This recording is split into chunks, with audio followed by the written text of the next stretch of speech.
Hello, everybody. Welcome to 10% Happier Live. I am your today's host, not Dan Harris. My name is Jeff Warren, and my guest today is going to be Rae Houseman. And this is a little spot in your day where you get to explore meditation from a pretty easygoing perspective, whether you are a beginner or an experienced practitioner. And the format is roughly I introduce Rae. She says a little bit about her particular thing that she's going to explore. She then does a 5-minute practice. Then we have a little Q&A afterwards, which means you can type in a question there on the side in the chat if you like. And then you go about your day. So that's the itinerary. So like I said, Rae Houseman is well, first of all, she's the head of coaching at 10% Happier. I don't even know if you guys realize that at 10% Happier, there's this whole function where if you have questions about your practice, you can actually email in your questions to this team of experts, of which Rae is the main one, and they get back to you. And I find this interesting, and I want to ask her a little bit about that. So she does that, but she also serves as the guiding teacher of Vermont Insight Meditation Center. And you are a graduate, I believe, Rae, of Spirit Rock Community Dharma Leadership Program, and you have a master's degree in somatic psychology. Welcome. That's right. Yes, thank you. It's so great to be here with you. It's really nice to see you today. It's nice to see you again. Yeah. So it's really nice to hang out with you again. Yeah. Totally. So you had a particular interest today, that something you wanted to explore with us, that was around this idea of ... aspirations. Can you say a little bit about that? Yes, I'd love to. So what I want to say about aspirations is that it can be really helpful to contemplate and set an aspiration for one's life. They can function as a great resource for us. And aspirations are a reflection of our deepest sense of purpose. So if you're going to contemplate and reflect on your aspiration, you want to feel into your sense of purpose in your life and put that into some language or articulate that. They're distinct from worldly goals in that they aren't about achievement. They're more about supporting us in connecting with our daily life experiences from a particular orientation. So you're using your aspiration as a directional for how you engage with your life. And so when difficult circumstances arise, as they inevitably will, then we can call on our aspiration to give us a sense of renewed purpose, an inspired way of engaging with whatever it is that we're going through. Mm. And I can talk a little bit about my aspiration just to give an example, if that might be helpful. I would love that. I mean, I was going to just reflect back to you what I was hearing. So it'd be great to hear an example. So it's sort of like something that an aspiration is not a goal. It's more like something you want a quality of being or something that you want to be moving towards, some way in the world that you want more of in your life. Is that kind of what you mean? Yes. It's can very much be, that's a great way of encapsulating how aspirations can be held and framed. Yes. So awesome. For me, for example, I resonate very deeply with the Buddhist traditional aspiration of something that's called the Bodhisattva vow. And its purpose is to aim to end suffering for all beings. It's kind of an impossible aim, right? Mm-hmm. But it helps me to orient to my moment-to-moment experience with a certain quality. It really offers me a sense of motivation that comes from the heart, with whatever it is I'm engaging with.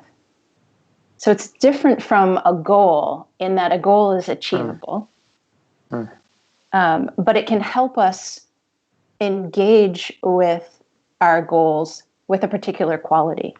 Yeah. Making It's a sense? direction.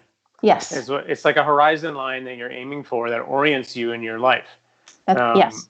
And I can imagine with that it also kind of it's like it helps you know what you're all about. Like in this situation, you're Nice. like, oh yeah, I know what I'm Yes. about. I'm about the greatest good for the greatest number. So I know where I'm at in this moment. I know how to kind of, because I have a similar one. And so I relate to this, what you're saying. It's like, it helps me know what I'm about. Like, I'm like, okay, was this going to be good for people? Is it going to be of service in this way? Then that can help me say yes or no to things.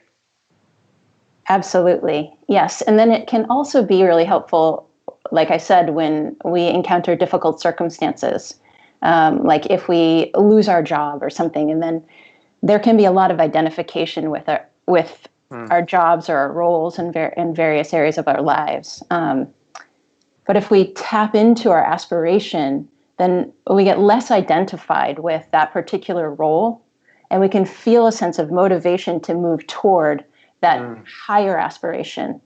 And yeah, use that again as a sense of renewed purpose. I love that we're talking about this. This is so freaking important. So can you actually give us an example of a time in your life when you used that aspiration, like it was like something challenging happened or whatever, and then you were like, you remembered, oh yeah, this is what I'm about, and it kind of helped organize you? Sure. Yeah. I mean, it happens all of the time, really. So when there are difficult interactions that I navigate in, and people are presenting with more conflicting ways of connecting, or wanting to achieve something. If I remember what my aspiration is, then I can orient to them with a greater sense of spaciousness and really a desire to understand what's happening. A greater desire to understand what's happening rather than coming at it from my own particular agenda with what I want to happen in that particular circumstance. It's like, okay, if I widen and call forth my aspiration, I have more space for what's happening, and then I want to understand more. What is the suffering here? What's my suffering? What's your suffering? And how can we better meet? Awesome, Rae. This is so good. So so let's go into a meditation. You're going to guide a practice. Like, sure. How does this play into how the meditation that you're going to guide? Does anything people need to know before we do this particular practice? Let's see. I would say the aspiration can serve us in how we orient to our practice, actually.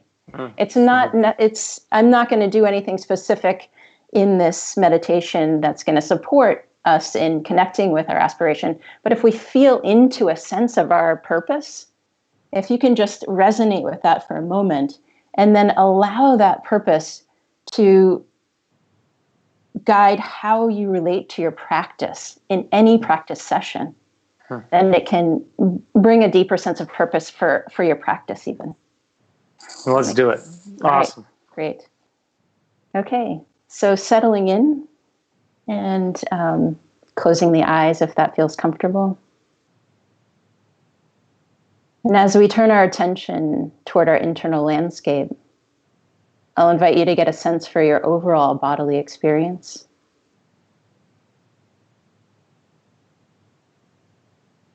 What sensations do you notice?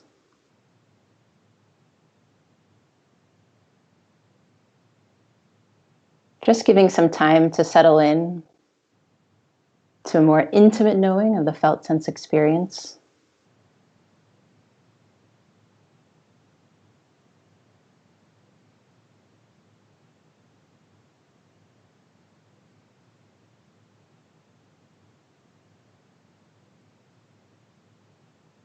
It can be helpful to feel into the places of the body that are making contact with whatever it is that you're resting on, sitting on,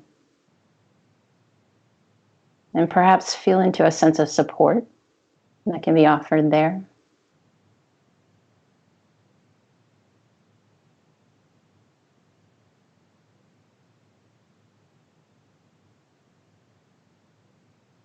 becoming aware of the contact points where the body is meeting the chair or cushion or whatever support that's holding you up, and dropping these points.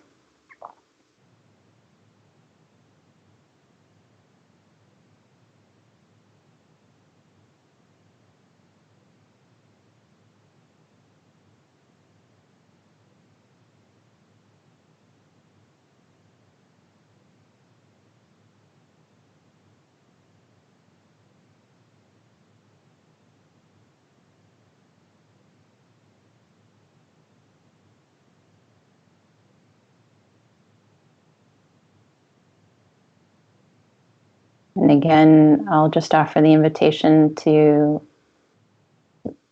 feel into any sense of support at these points of contact that you may be experiencing. Sense of uplift or holding.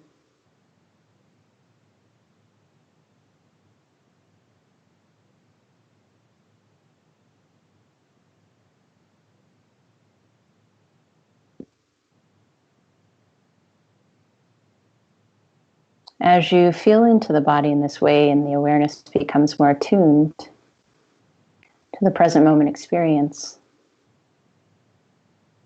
you may notice that the attention becomes more subtle. And as that happens, the sensations of the breath can become more predominant in the field of attention. And if that's true for you, and if it feels natural, I'll encourage you to let your attention rest on the sense of flow of the breath.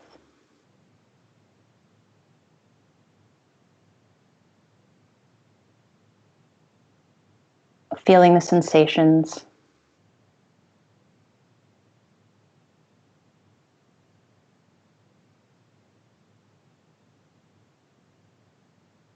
The in and the out breath.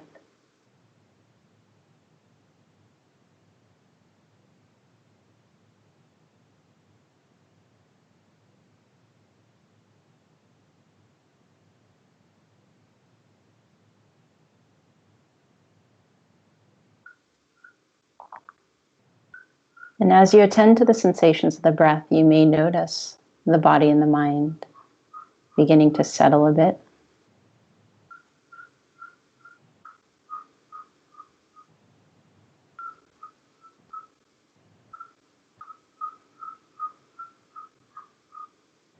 And if that's true for you, I'll invite you to bring some awareness to that aspect of your experience.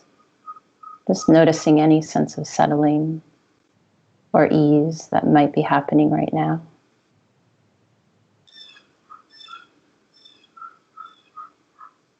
Even if it's slight.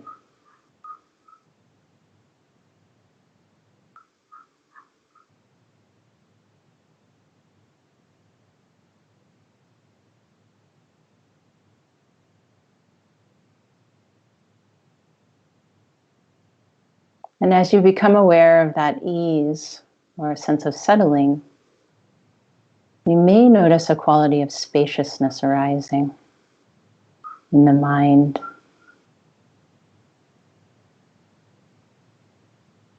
And again, I'll encourage you to allow that to be known. Allowing the spaciousness to be felt into.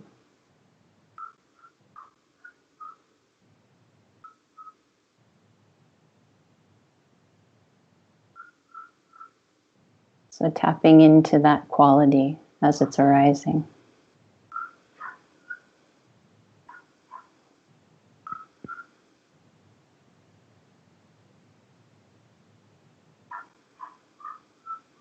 And then noticing again if there's any ease that comes as we direct the attention toward this quality of the experience.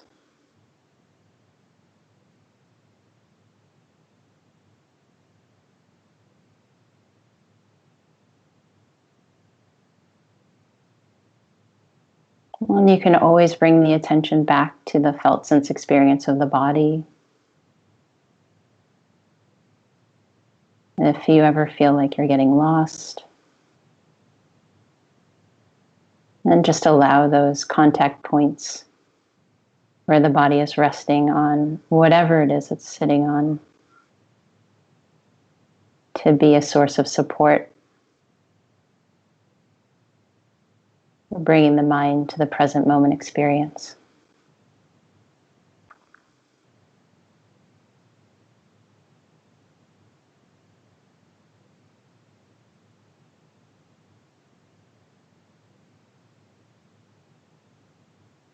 And then offering yourself a sense of appreciation for your willingness to turn your attention inward.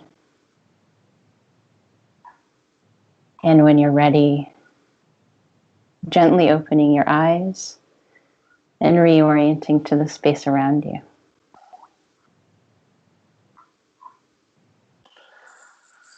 That was an awesome meditation, Rae. Thanks. You've got a really nice way of guiding. Oh, thank nice you. Voice. I liked how you started with the felt sense, and then they almost like in a secret way moved into the breath. It was so gradual and it's very. I was appreciating it. Nice, great. Mm-hmm. So I have to just look on comments here because I see we have a question. And Jessica, would you mind putting that comment back on the screen again? Just briefly. So we're going to, people, if you have questions, absolutely go for it. Sally Rushford asks, are aspirations different than intentions? And what is the connection there? Great question. Thanks, Sally. So I'll offer this and you can try this on, see if it works for you. Intentions are something that generally arise more moment to moment as we engage in our life. And an aspiration is something that's more of like a compass.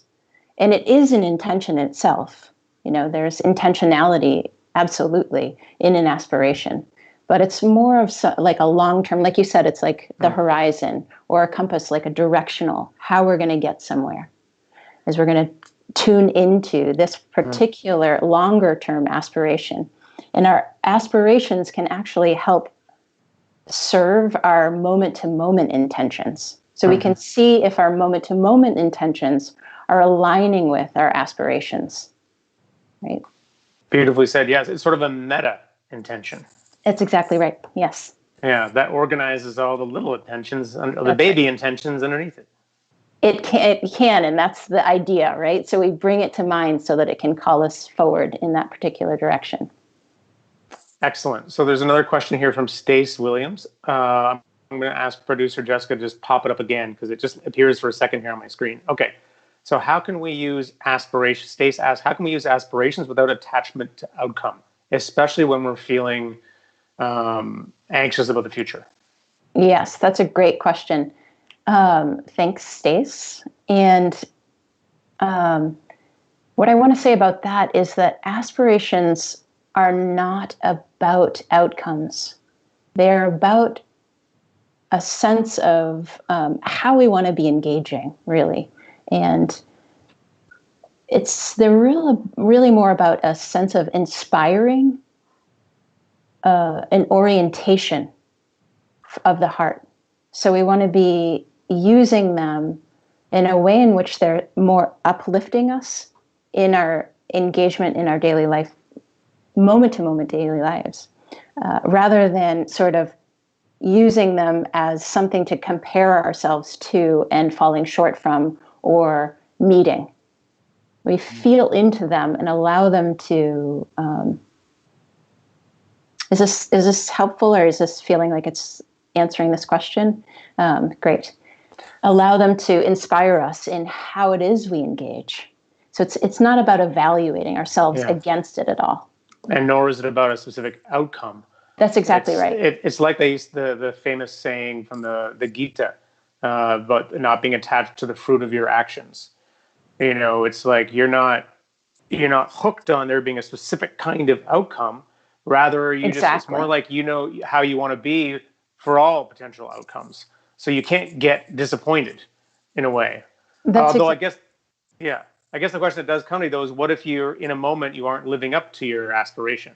Well, that's an interesting thing if you explore that. So if anger arises, say, for example, or fear arises, and you have an aspiration to be of benefit to others, um, or to end suffering, something like this, we can turn our sense of our aspiration toward ourselves and feel into how we can actually be our own companion in this moment and offer ourselves the same sort of benevolent holding that we would offer anybody else. So we're there for ourselves in a way of like, I'm going to serve you in this difficult moment for yourself. That's amazing. I mean, it's basically a tool for every occasion, and it's so flexible. Yeah, it's wonderful. I love how you talk about that, and it's very generous. It's kind of like a generous thing we can do for ourselves to have an aspiration like that, because then it can be a support for us in all these different kinds of contexts. Exactly. Yes. Thanks. Yeah, it's very resourcing. I highly encourage it just to give some contemplation to and language to what you have, what you sense your aspiration to be in this life. Rae, thanks so much. It's been Yeah. really fun having you on. You're terrific at what you do. For all those tuning in, we'll be back tomorrow. Not me, Dan will be back, the proper host, and with his guest, Susan Piver. So it'll be a good day tomorrow, too. Thank you, everybody. Stay safe and stay healthy. Thanks.